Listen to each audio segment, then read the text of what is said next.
Bueno, estamos transmitiendo, no sé si se escucha en la sala de Rivera. Sí, perfecto, se escucha. Dale, bueno, gracias. Bueno, buenos días.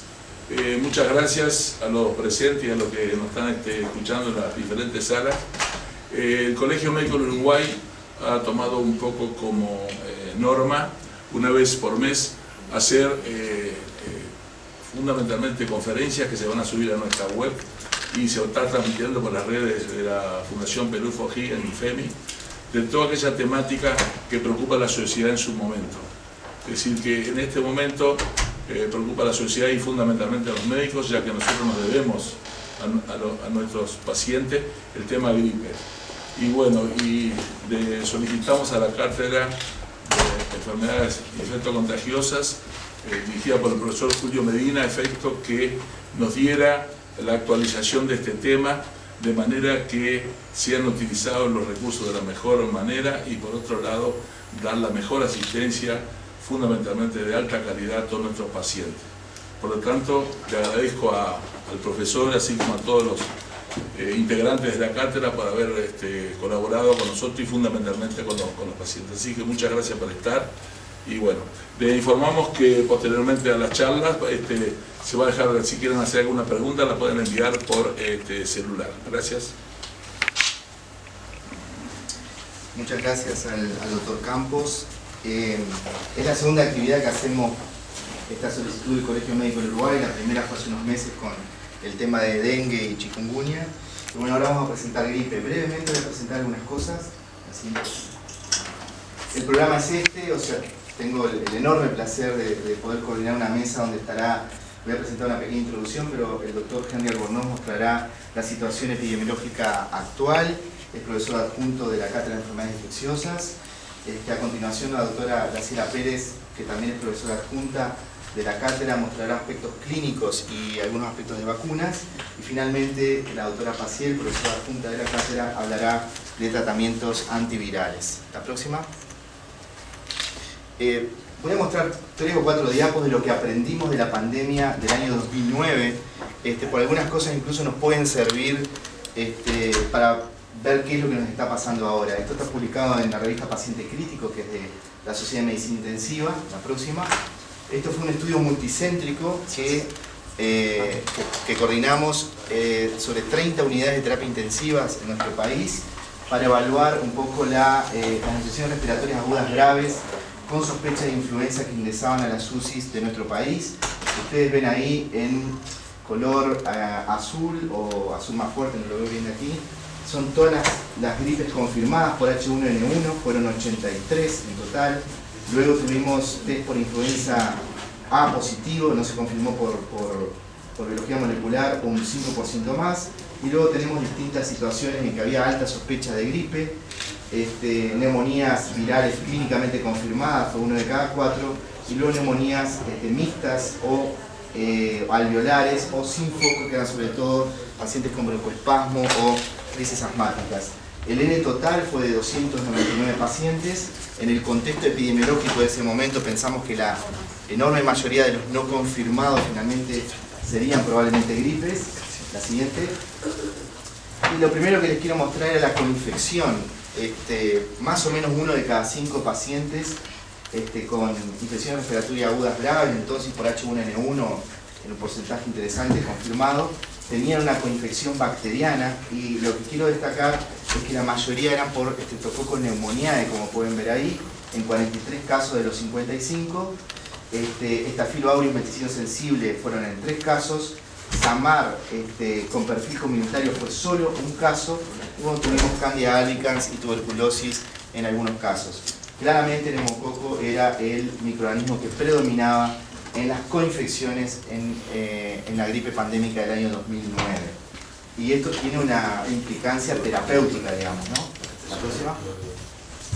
Y en el análisis multivariante de ese momento de la pandemia del 2009, las variables que se asociaron a mortalidad fueron shock, un PAFI al ingreso muy bajo, menor de 200, o insuficiencia renal crónica, fueron los factores de riesgo independientes para mortalidad en el 2009.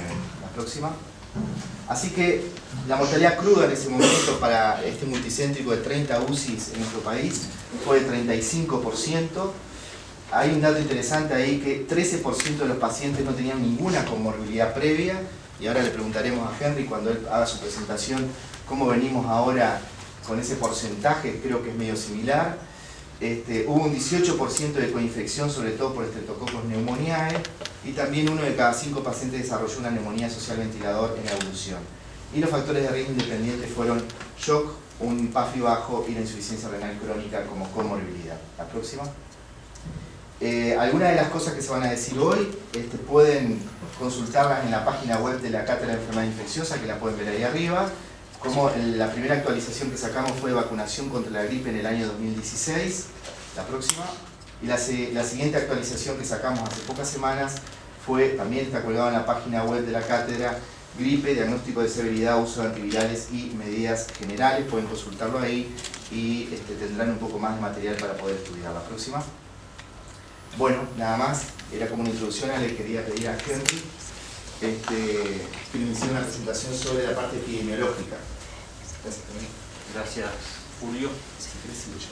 Bueno, en primer lugar yo quería agradecer la invitación y la posibilidad de participar.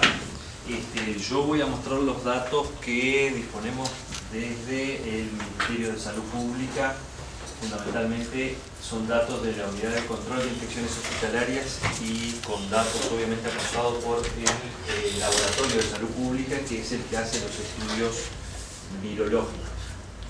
Esta es parte de la presentación que se hizo a los prestadores de salud el día 19 de mayo, con alguna actualización de la información. Hasta la próxima. Digamos, Uruguay tenía un sistema de vigilancia ya previo a la pandemia, previo al 2009, que estaba centrado en una vigilancia de centinela de los eventos tipo influenza, de vigilancia de infecciones respiratorias agudas bajas, sobre todo a nivel pediátrico, y vigilancia de infección respiratoria aguda baja como un evento inusitado, o sea, aquellas que ocurrían en conglomerados o brotes o en población con cierta situación epidemiológica particular, y eso se hacía fundamentalmente desde el laboratorio del Ministerio de Salud Pública. En marzo del 2009, como Julio lo mostró recién, tuvo la alerta de la circulación de un nuevo virus, el influenza H1N1 pandémico. Ya había una etapa de preparación para la pandemia. A la próxima, Julio, por favor. Eso es lo que había de vigilancia de los virus respiratorios del año anterior, del 2008, donde ¿tenemos el indicador? No.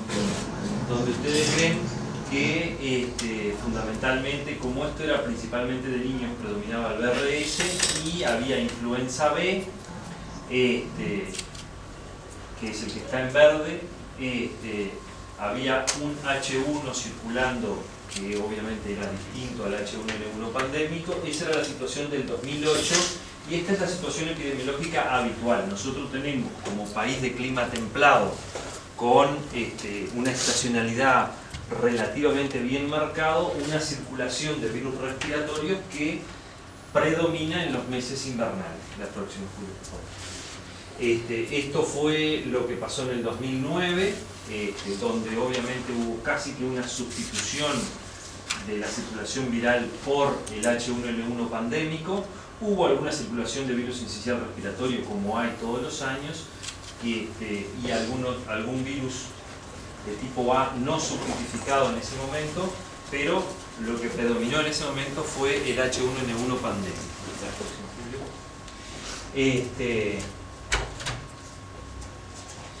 Eso motivó un cambio en la vigilancia y a partir del 2010 se pasó a una vigilancia universal de Irak, centrada también en poblaciones más vulnerables, y la circulación de virus del año 2010, que obviamente está un poco desplazada porque en esta primera etapa del año no hubo una vigilancia universal como está la planteada acá, pero lo que circuló fue influenza B e influenza A H3.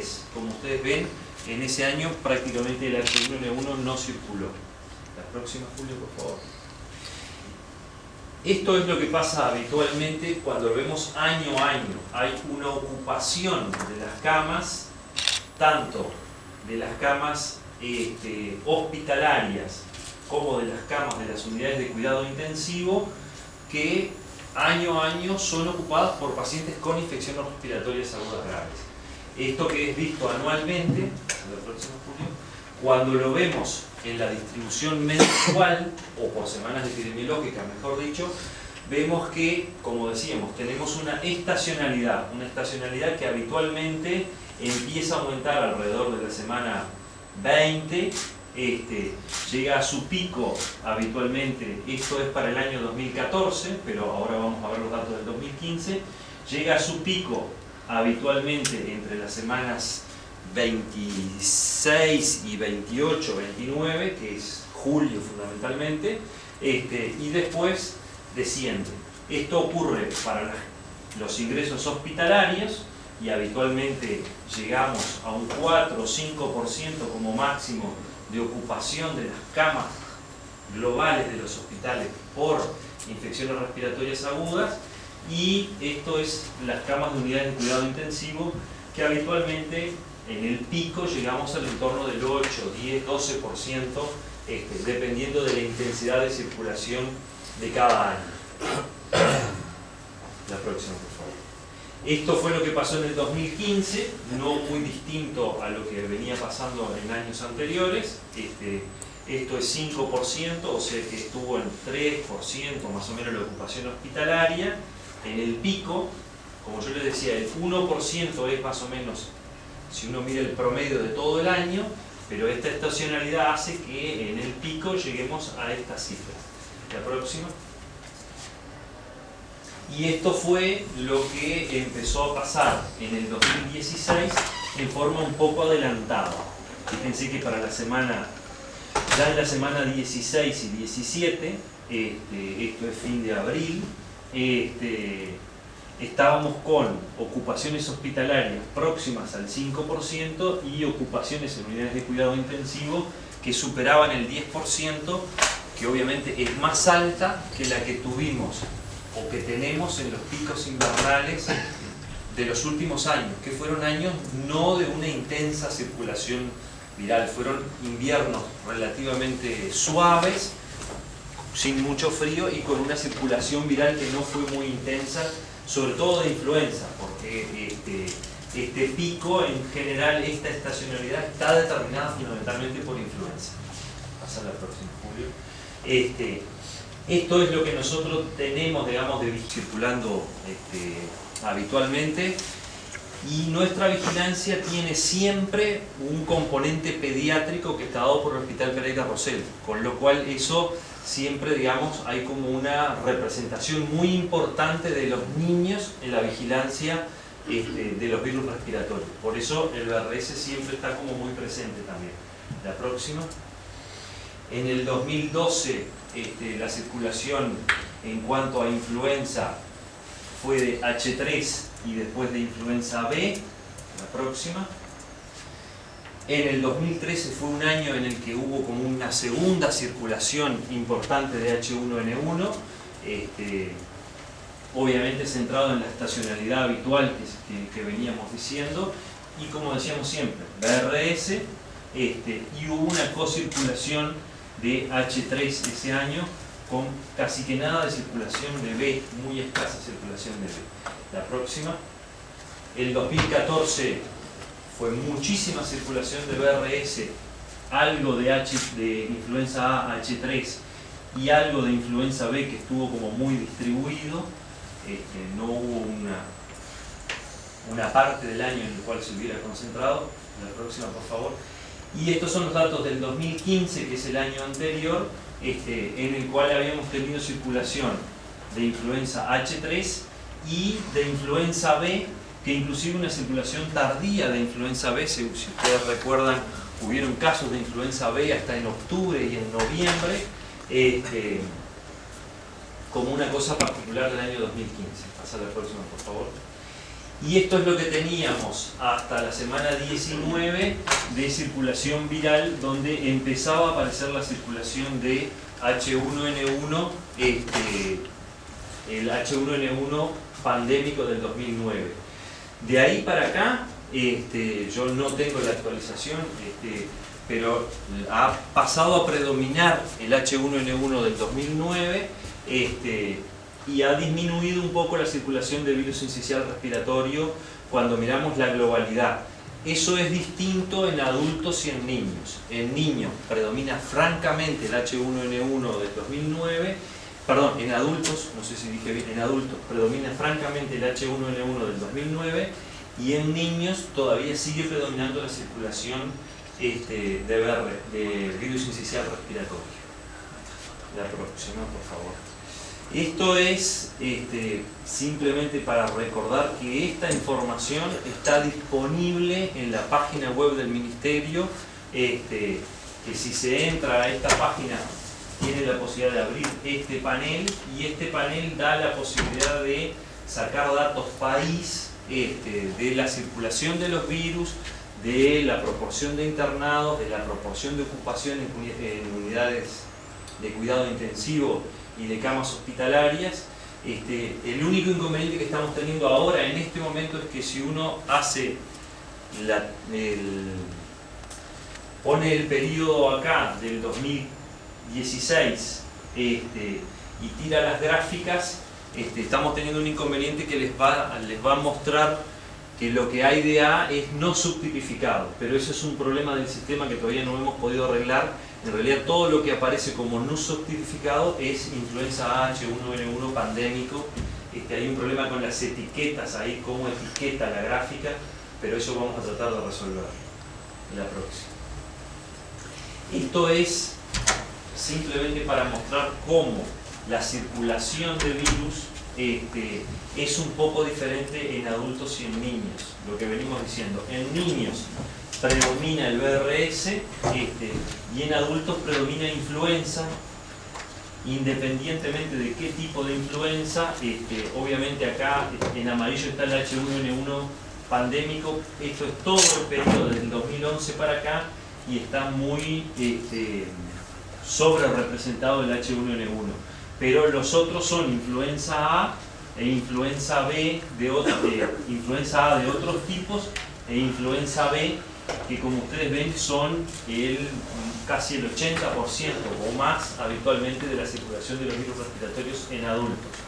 El VRS vuelve a aparecer un poco ya en adultos mayores, sobre todo los que tienen algunas comorbilidades respiratorias fundamentalmente. La próxima.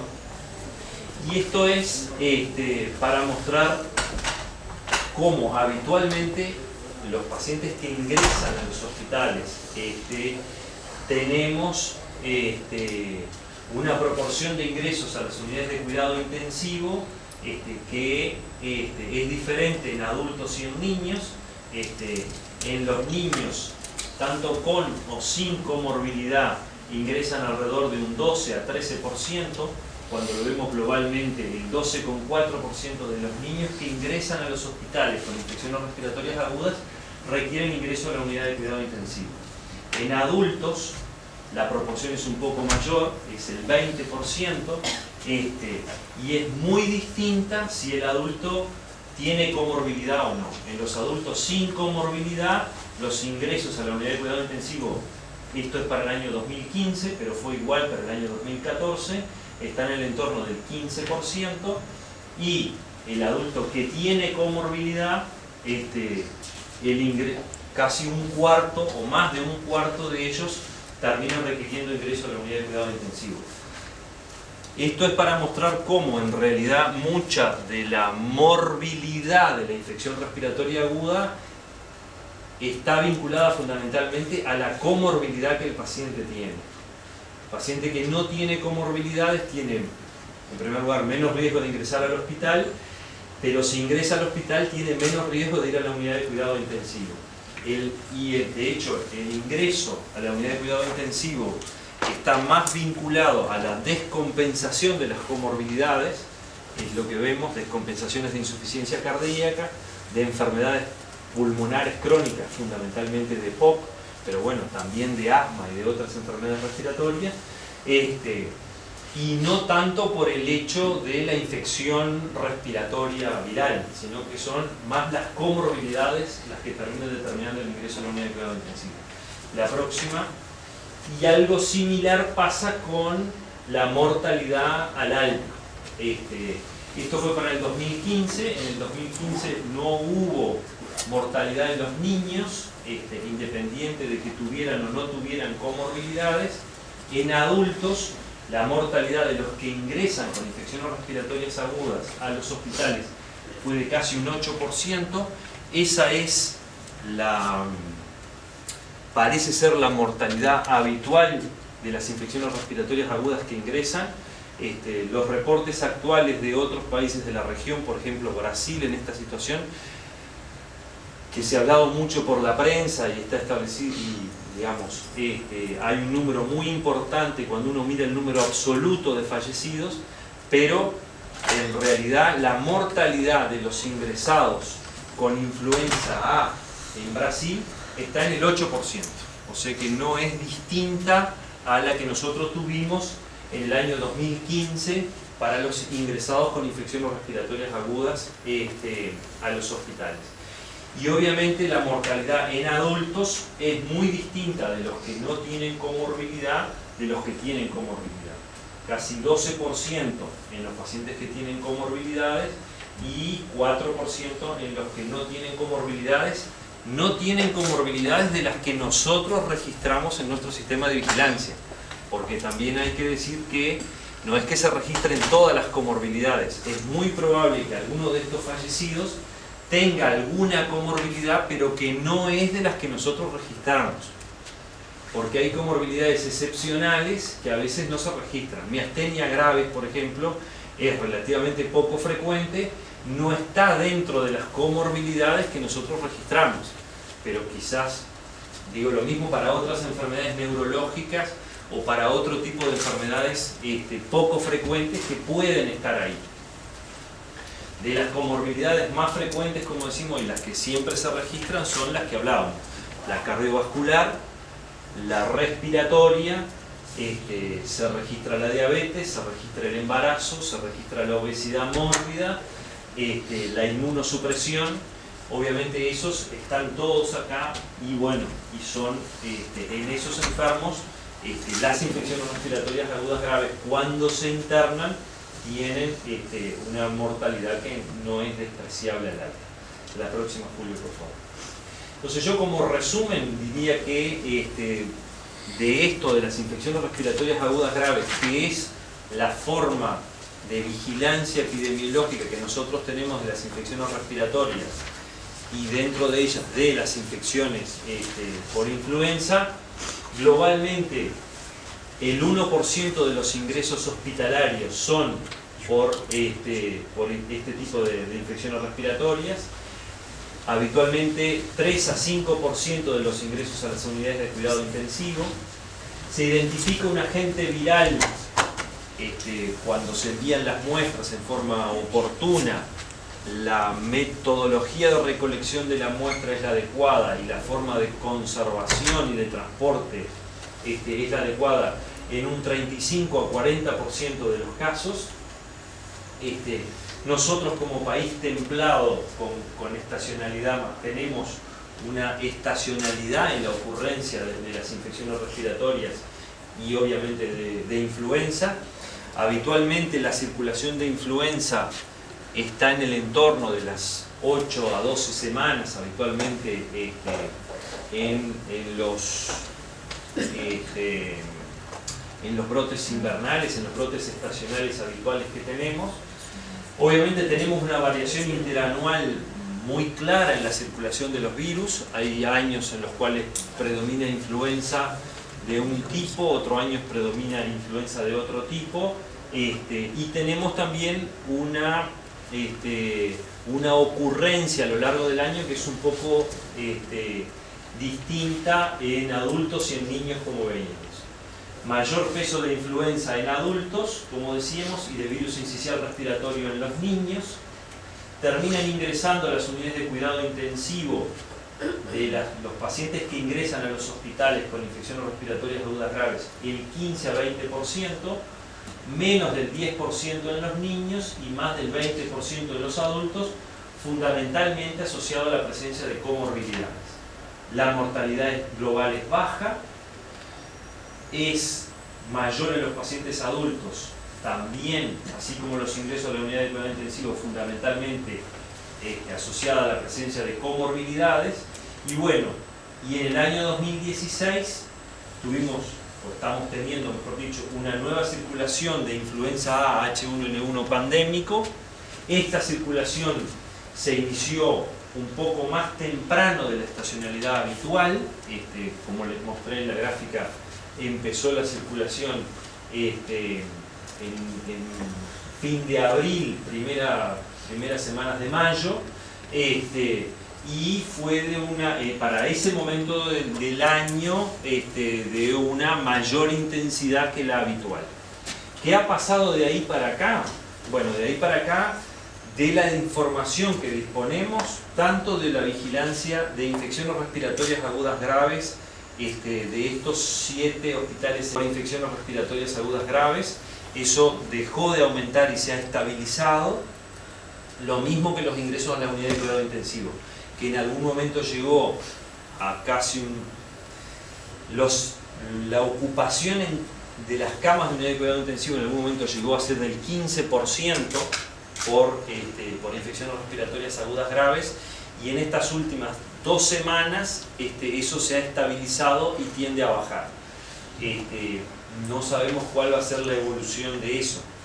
La otra información que se dispone, además del lado del laboratorio, y esta información de los hospitales Centinela, es de la información de las consultas ambulatorias en las unidades de emergencia móvil, y eso también va en la misma línea.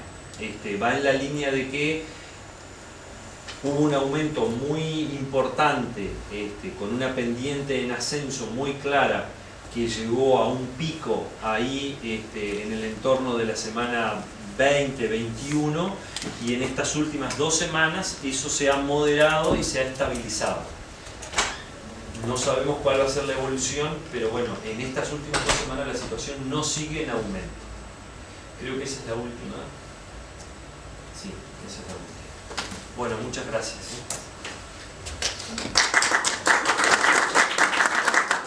¿Alguna pregunta para el doctor Albornoz? Los que están conectados o aquí en sala. ¿Qué Héctor tiene algún comentario? ¿Doctor Chiparelli quiere hacer un comentario? ¿Hay algún virus circulando que no se pueda tipificar? No. ¿Lo están tipificando a todos? No, capaz que vale la pena por eso un breve comentario con respecto al tema. El diagnóstico hoy está incluido ya en los laboratorios de análisis clínicos, el diagnóstico de los virus respiratorios. Y vale la pena hacer una advertencia. En muchos lados se está haciendo diagnóstico de influenza A, simplemente sin saber qué subtipo de influenza están diagnosticando.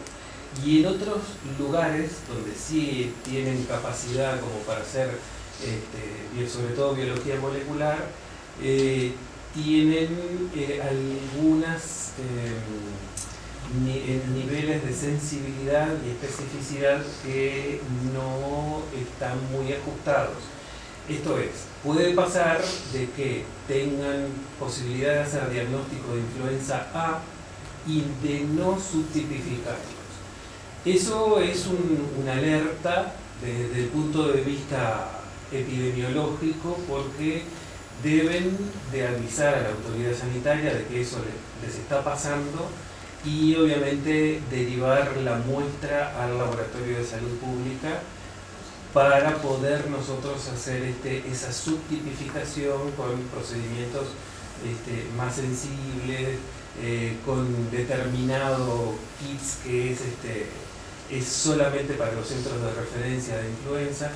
Eso es muy importante porque está pasando. Por suerte, digamos, es un medio relativamente chico, nos conocemos todos y eso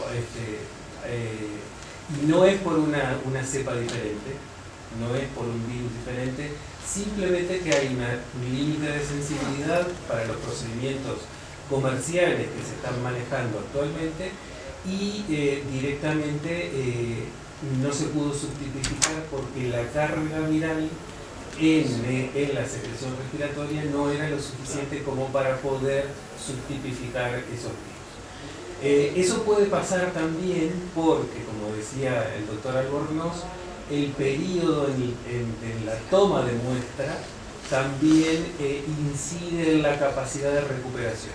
Cuanto más tiempo se demore en tomar la muestra desde el inicio de los síntomas, la carga viral, la excreción viral disminuye, la carga viral baja y tenemos menor poder de recuperación.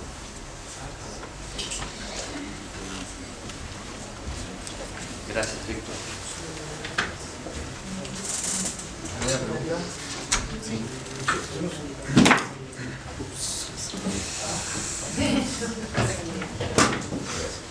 Sí, ¿qué tal? Sí, no, yo quería hacer esta pregunta, digo, no sé si es el momento adecuado, pero digo, es el tema este virus H1N1 que está circulando ahora, ¿podemos decir que es el mismo que el virus H1N1 del 2009?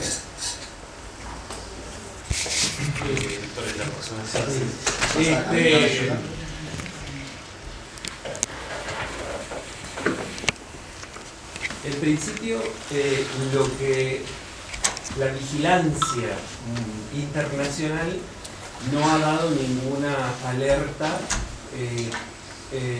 diciendo de que sea una cepa viral distinta a la del 2009. De todas maneras, es parte también de nuestra labor hacer lo que se llama la epidemiología molecular de estos virus. Entonces, en este momento tenemos la suficiente cantidad de muestras como para poder elaborar desde el punto de vista, aplicar otros métodos moleculares de secuenciación para poder comparar no solamente con los virus, no solamente con el 2009, sino que, como vieron en las gráficas, con el de 2013, que fue otro año también de H1N1, sino también con las cepas vacunales de H1 que están incluidas en la formulación de la vacuna.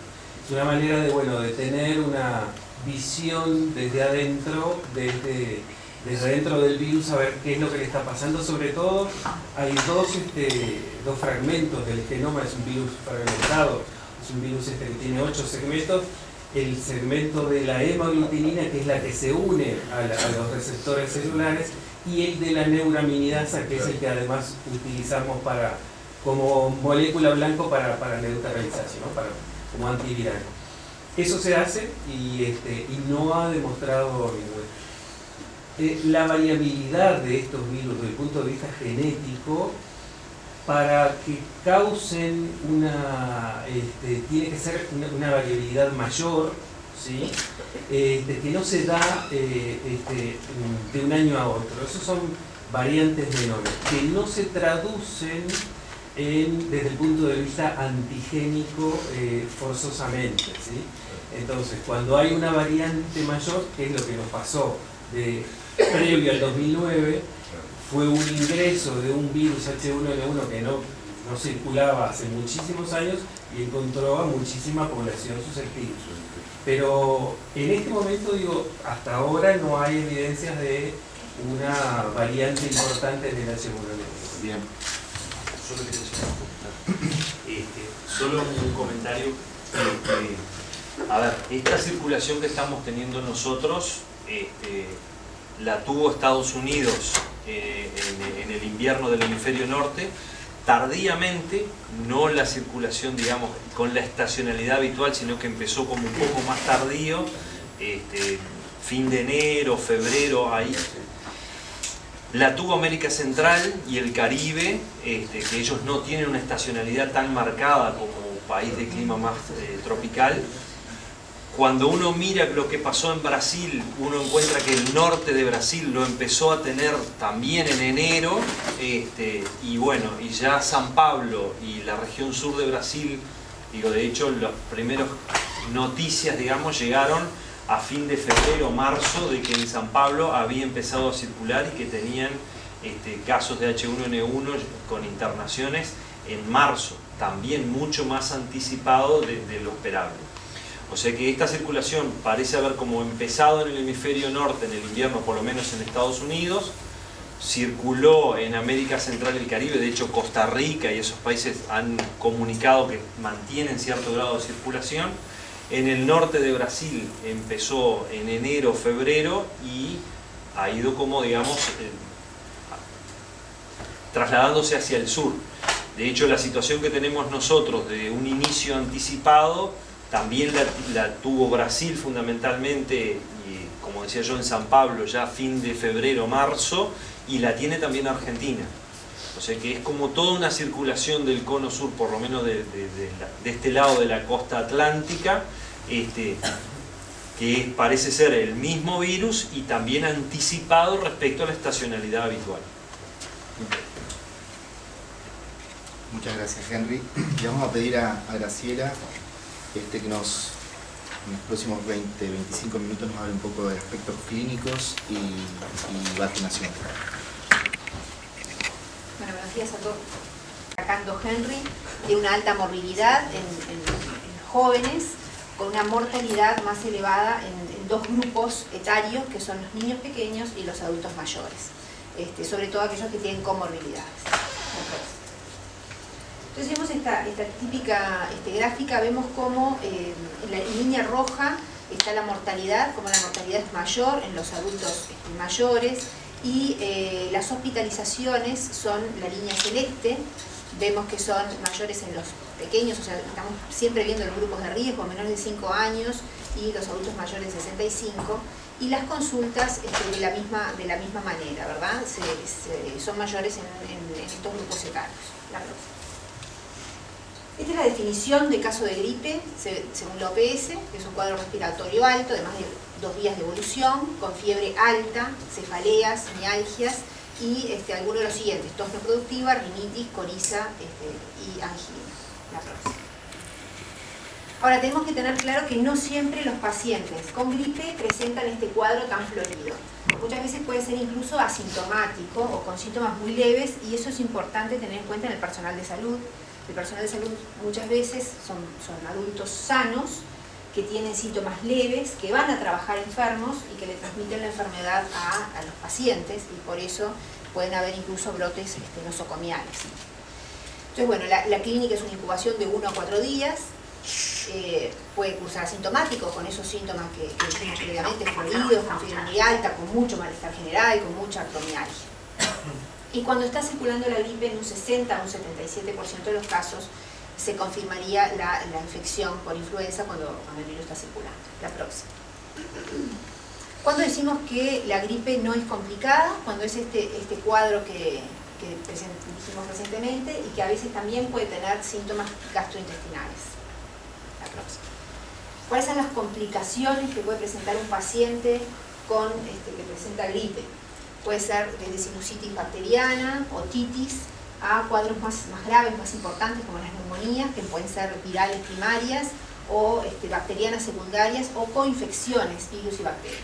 Y como ya estuvieron, como mencionó Julio en el trabajo del 2009, los microorganismos que predominan en las neumonías bacterianas son el Streptococcus pneumoniae, también Haemophilus influenza y Staphylococcus aureus. Las complicaciones cardiovasculares que se pueden ver, por lo general, son descompensación de la enfermedad de base, ¿verdad? Descompensación de la insuficiencia cardíaca, incluso infarto agudo de miocardio en pacientes que presentan esta infección. U otra complicación como la miocarditis. Descompensación de las enfermedades respiratorias. Durante las epidemias, la mortalidad en la enfermedad pulmonar obstructiva crónica aumenta en un 50%. Descompensación de los diabéticos y algunas complicaciones más raras, más esporádicas, como son el síndrome de Guillain-Barré. ¿Cómo se define gripe grave? Cuando ya hay una evidencia de compromiso del tracto respiratorio inferior, que puede presentarse con insuficiencia respiratoria severa, distrés, shock, miocarditis o rhabdomiólisis y la eventual sobreinfección bacteriana. La próxima. Bueno, cuando estamos hablando de infección del tracto respiratorio inferior, de neumonitis, se pueden ver distintos patrones radiográficos, como una neumonía intersticial, la próxima, o bilateral, incluso con un patrón de tipo alveolar, como los que estamos viendo aquí.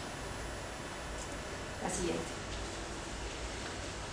¿Cuáles son los factores de riesgo para presentar complicaciones? Lo que ya estuvimos hablando, ¿no?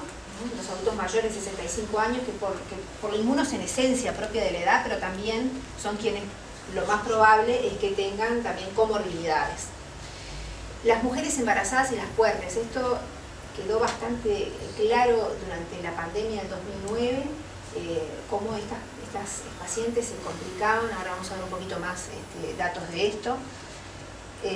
Bueno, los niños menores de 5 años, sobre todo los menores de 2 años, patologías crónicas, cardiovasculares, todas ellas, enfermedad pulmonar crónica, no solamente el EPOC, sino también el asma y otras respiratorias crónicas, la diabetes, la insuficiencia renal crónica. Tener presente a los pacientes tratados con inmunosupresores y corticoides, que son muchos y que frecuentemente minimizamos el uso de corticoides. Estos pacientes son inmunodeprimidos. Y allí tenemos a todos los inmunodeprimidos, VIH, hemato-oncológicos, oncológicos, sobre todo en quimioterapia, receptores de trasplante, ya sea hematopoyético de órgano sólido, y como grupos de riesgo. Y otro grupo que también se evidenció como grupo de riesgo durante la pandemia del 2009 fue la obesidad. La obesidad es un factor de riesgo para presentar gripe grave. La próxima. Fíjense algunos datos. Los receptores de progenitores hematopoyéticos tienen una mortalidad asociada a la infección del tracto respiratorio inferior por virus respiratorios del 25 al 45%, una alta mortalidad comparada con lo que Henry decía como mortalidad general de un 8%. Fíjense que esto es muchísimo mayor. Y también lo que venimos diciendo desde entonces, la influenza es una importante causa de exceso de mortalidad. Esto en los EPOC, esto se ha demostrado en varios trabajos de investigación. Y también en progresión de la enfermedad. La próxima. Quiero pararme un poquito en el embarazo y gripe. Es uno de los grupos a vacunar que tenemos que tener presente, que se vacuna muy poco. El riesgo es para el binomio, para la madre y para el feto. Para la madre hay un mayor riesgo de enfermedad grave, de muerte, de ingreso a sanatorio, ingreso a CTI, pero también allí tenemos algunos datos. En la pandemia del 2009, en el trabajo que mostró Julio, un 9,6% de los ingresos a CTI por IRAD fueron de embarazadas. Por supuesto que si la embarazada tiene comorbilidades, el riesgo va a ser mayor. Y otro dato de Estados Unidos, allí en el 2009, las embarazadas de Nueva York tenían un 7,2 veces más probabilidad de hospitalización que el resto de la población. Pero además de ser un riesgo para la madre, es un riesgo para el feto, mayor riesgo de muerte fetal, de muerte neonatal, de parto de pretérmino y de bajo peso al nacer. La próxima. ¿Qué pasa con el personal de salud? Como decíamos, el personal de salud puede jugar un rol importante en la influenza nosocomial, porque muchas veces son adultos sanos, con pocos síntomas y van a trabajar de todos modos. Y además estamos expuestos, más expuestos que la población general a los virus respiratorios. Entonces una revisión sistemática reciente mostró una incidencia en el personal de salud no vacunado de 18,7% en la estación. Y pocos de ellos ya estaban sintomáticos, ¿verdad? La próxima. Bueno, eso es un poco en cuanto a la clínica. Ahora, necesitamos hacer una confirmación diagnóstica para el manejo clínico, estamos hablando. Bueno, evidentemente no en todos los casos vamos a necesitar confirmar el cuadro clínico de gripe. Nos va a interesar hacerlo en cuadros graves, pacientes que ingresan, pacientes inmunocomprometidos, para tener clara cuál es la etiología, para tratarla, en pacientes que ingresan, aunque no estén tan graves, para definir el aislamiento.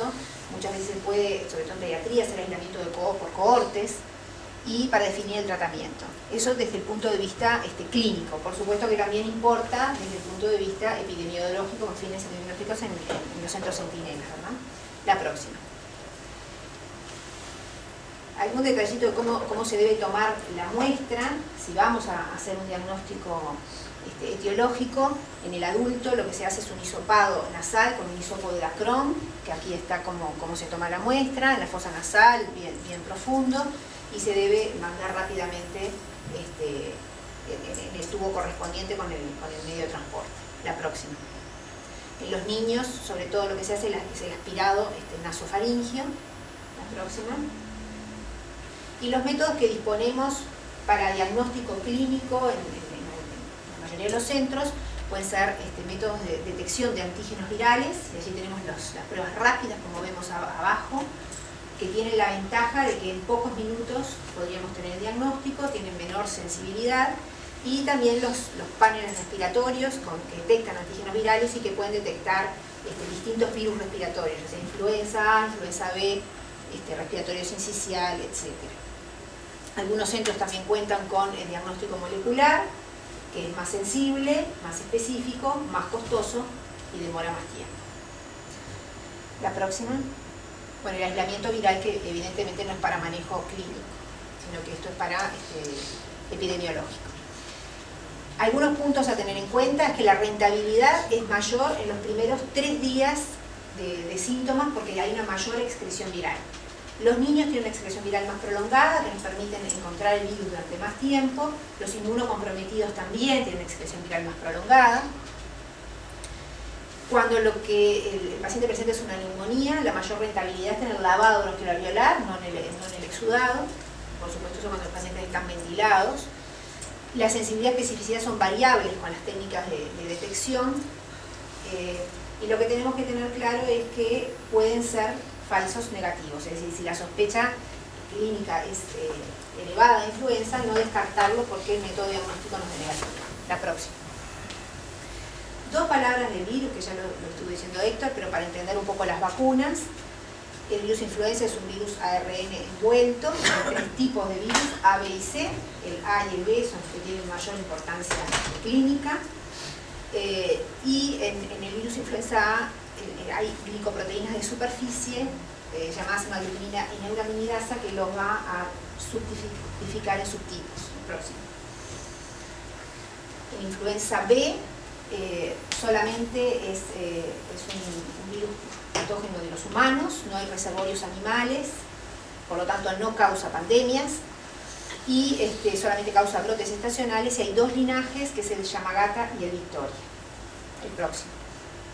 La influenza A se divide en subtipos según las hemaglutininas y neuraminidasas de superficie, y acá ven cómo las aves tienen hasta 16 tipos de hemaglutininas, o sea, se han detectado 16 tipos de hemaglutininas en aves, hay algunos en murciélagos también. Los mamíferos, como los cerdos, tienen también influenza A, pero vemos que de todos estos subtipos de hemaglutininas y neuraminidasas, en el ser humano, los que han circulado, los que se han adaptado al ser humano y han circulado a lo largo de la historia, son el H1, H2 y H3 sobre todo, y ahí van a reconocer otros que son los de la influenza aviar, el H5, el H7 y el H9, que todavía no están totalmente adaptados al ser humano, y de neuraminidasa solamente N1 y N2. El siguiente. Bueno, entendiendo un poco eso, lo que es los tipos, los subtipos, y vamos a entender cómo se llaman los virus, ¿no? Entonces, cuando ese nombre que vemos en las cepas que conforman la vacuna, primero va a estar el tipo viral, que por ejemplo en este que tenemos acá, A, puede decir California, es el origen geográfico de detección de esta cepa, luego viene el número de cepa, luego el año de aislamiento, luego el subtipo viral, y ahí dice pandemia. Eso simplemente como para entender un poquito. La próxima. Entonces, estos virus tienen una alta capacidad de mutación. Cuando son mutaciones puntuales, pequeñas, eso va dando las variaciones que permiten las epidemias anuales. Y cuando hay variaciones mayores, que suceden muchas veces por recombinación genética, por intercambio de segmentos entre 2 virus, es que surge un nuevo virus, una variación mayor, y son los causantes de pandemia. La próxima. Bueno, entonces esto es la deriva antigénica, ¿no? De lo que estábamos hablando. La próxima. Y acá esto fue lo que sucedió en el 2009, en el último siglo, con las distintas pandemias que sucedieron, ¿no? Tenemos, por ejemplo, la de 1918, la gripe española, de H1N1, la gran gripe, como luego sigue circulando ese H1, luego surge la pandemia de la gripe asiática, que sigue circulando. Bueno, ahí vamos viendo cómo a lo largo de la historia van surgiendo distintos virus que persisten circulando durante varios años. La próxima.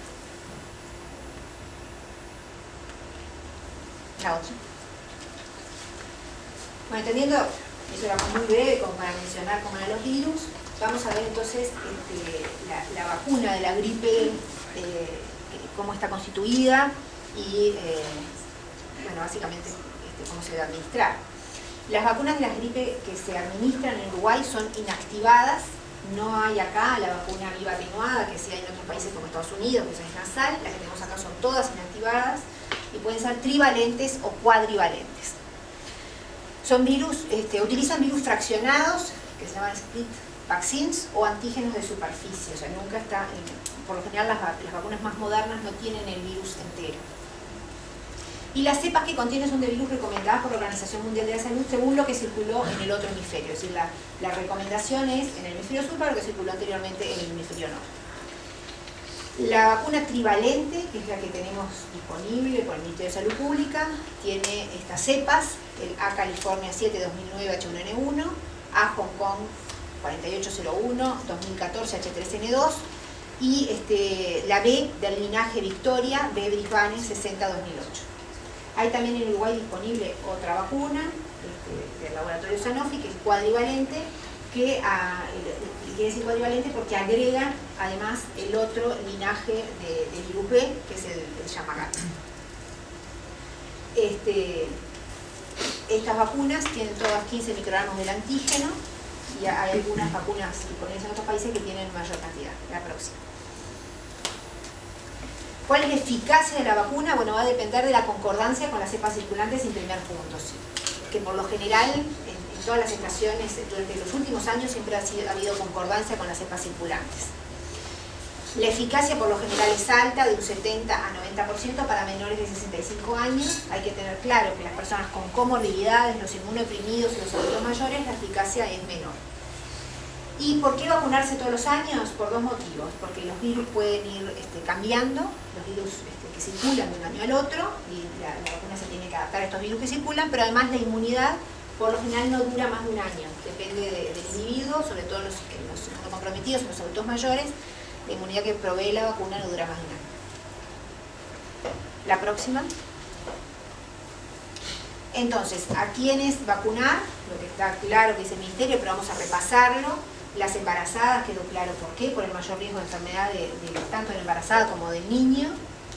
Los adultos mayores de 65 años, los niños de 6 meses a 5 años, los obesos, enfermedades crónicas, respiratorias, cardiovasculares, renales, diabetes, faltó poner allí. Los inmunodeprimidos está escrito por todos lados, pero luego surge la duda. Es habitual, bastante frecuente, que los médicos le digan a un paciente con VIH que no se vacune porque es un inmunodeprimido.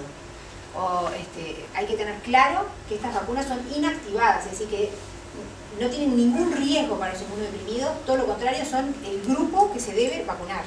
¿No? O sea, por tener VIH, cualquiera sea el nivel inmunitario, se debe vacunar. Los pacientes oncológicos, hemato-oncológicos, se deben vacunar. Todos aquellos que reciben inmunosupresores, prednisona, cualquier tipo, por ejemplo, también existe mucho la duda en los pacientes reumatológicos con enfermedad autoinmune, que existe el temor de que la vacuna pueda desencadenar un empuje de la enfermedad autoinmune. Esto no se ha demostrado, no es cierto, no desencadena un empuje de la enfermedad autoinmune. También deben vacunarse. El personal de salud, sin duda, porque estamos expuestos y porque podemos transmitir a nuestros pacientes la gripe. Y también es importante vacunar a los familiares